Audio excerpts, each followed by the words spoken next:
Assalamualaikum warahmatullahi wabarakatuh. Salam bahagia Bapak Ibu guru hebat. Di sini saya akan memaparkan demonstrasi kontekstual penerapan segitiga restitusi budaya positif pada modul 1.4. Saya Supriyanto, guru SMA Negeri 2 Bangtangkas, Lampung, calon guru penggerak angkatan 8.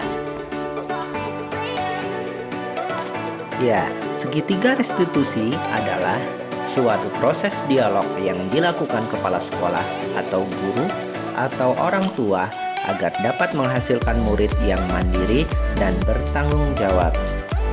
Nah, inilah bentuk segitiga restitusi. Yang pertama, menstabilkan identitas. Kedua, validasi tindakan yang salah. Dan yang terakhir adalah menanyakan keyakinan. Dalam tahap pertama, menstabilkan identitas pada segitiga restitusi berdasarkan prinsip membuat kesalahan adalah bagian daripada proses pembelajaran sehingga dapat mengubah identitas gagal ke identitas yang sukses. Dalam tahap kedua, validasi tindakan yang salah pada segitiga restitusi berdasarkan prinsip-prinsip setiap perilaku berupaya memenuhi suatu kebutuhan tertentu. Nah, guru bergeser dari pemikiran stimulus respon menjadi proaktif sehingga dapat menghali dan mengakui kebutuhan murid yang akan memperbaiki hubungan dengan murid. Sedangkan pada tahap ketiga yaitu menanyakan keyakinan. Nah, di sini murid akan diberikan pertanyaan-pertanyaan yang bermakna untuk memunculkan motivasi secara intrinsik sehingga mampu mengaitkan keyakinannya dengan tindakan yang salah. Nah, di sini saya akan menerapkan segitiga restitusi pada kasus 1. Contohnya adalah pada mata pelajaran bahasa Indonesia, Sekar tidak mengerjakan tugas. Ia malah tidur di meja dan akhirnya justru tidur sungguhan. Akhirnya, saat pengumpulan tugas, Sekar tidak mengumpulkan. Keesokan harinya, saat mengoreksi tugas, Bapak Supriyanto menemukan satu anak yang tidak mengerjakan tugas, yakni Sekar. Padahal, berdasarkan buku presensi, hari itu Sekar masuk sekolah. Kamu tahu kenapa Bapak panggil ke sini? Mungkin berkaitan dengan tugas, Pak. Ya, benar. Tapi kamu kemarin masuk kan ya?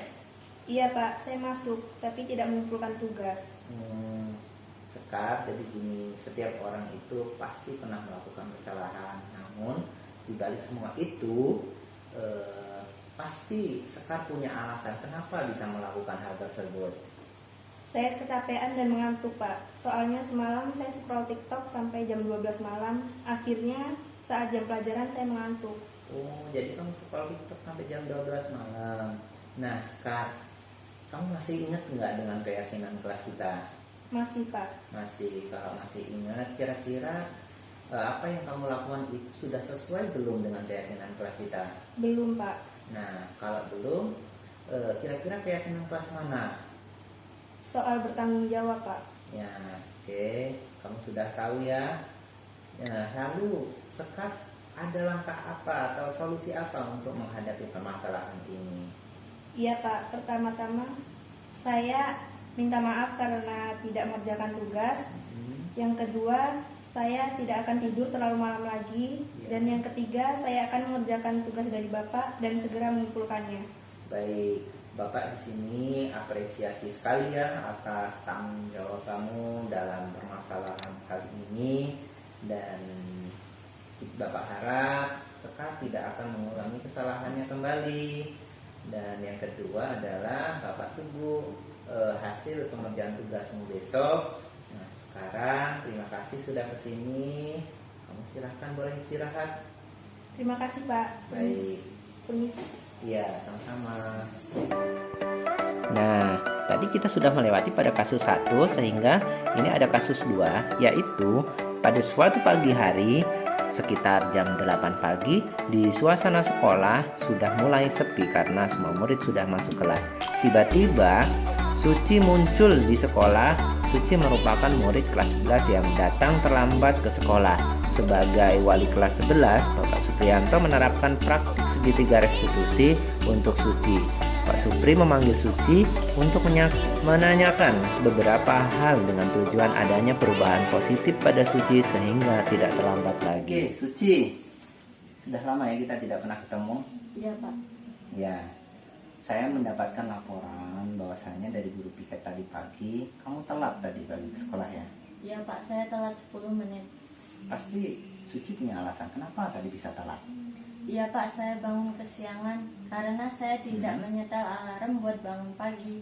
Dan juga saya juga lupa menyiapkan buku mata pelajaran hari ini. Ya. Jadi saya tadi terburu-buru hingga lupa membawa salah satu buku mapel hari ini. Oke, Bapak juga pernah berada dalam posisimu saat ini ya. Namun alangkah baiknya bila ini bisa kamu perbaiki di kemudian hari. Jadi kamu bisa menyetel alarm terlebih dahulu di malam hari, mempersiapkan buku-buku pelajaran untuk esok hari. Jadi itu tidak akan terjadi kembali.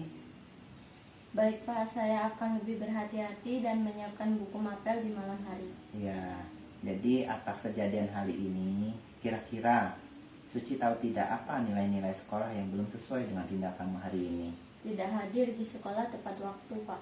Oke, apakah Suci mau memperbaiki? Ya Pak, saya mau. Kemudian, apakah Suci mau menjadi orang yang bertanggung jawab, orang yang sukses dan bisa dipercaya oleh orang lain? Saya mau Pak. Nah, baiklah. Kalau memang begitu, Bapak harap kamu belajar daripada kesalahan hari ini ya. Besok jangan sampai terlambat lagi, ya. Ya Pak, saya berjanji tidak mengulanginya kembali. Oke, baik. Terima kasih sudah memenuhi panggilan ke sini ya. Dan sekarang Suci boleh ke kelas kembali. Ya Pak, terima kasih Pak. Sama-sama. Permisi Pak. Nah, setelah daripada menerapkan segitiga restitusi pada dua kasus tersebut, berikut ini adalah respon atau tanggapan siswa setelah proses restitusi. Assalamualaikum warahmatullahi wabarakatuh. Saya Sekarlita Sepriantari dari kelas 10 MIPA. Saya senang sekali bisa berdialog dengan Bapak Suprianto karena dengan berdialog dengan beliau saya dapat menemukan solusi dari masalah yang saya alami. Assalamualaikum warahmatullahi wabarakatuh. Saya Amanah Suciati dari kelas 11 IPA di SMA Negeri 2 Rembang Tangkas. Saya mengakui bahwa hari ini saya melakukan kesalahan. Saya terlambat ke sekolah. Saya sadar bahwa yang saya lakukan itu salah. Saya senang sekali dapat berdialog dengan Bapak Suprianto. Berkat beliau, saya tidak mengulangi kesalahan saya lagi. Sekian, terima kasih. Demikianlah penerapan segitiga restitusi yang saya lakukan beserta respon atau tanggapan murid atas restitusi yang saya berikan. Dengan penerapan segitiga restitusi ini, semoga murid akan sadar dengan kesalahannya dan dapat menemukan solusinya sehingga tidak mengulangi kesalahan di kemudian hari. Terima kasih Bapak Ibu guru hebat sudah menonton video saya kali ini. Assalamualaikum warahmatullahi wabarakatuh.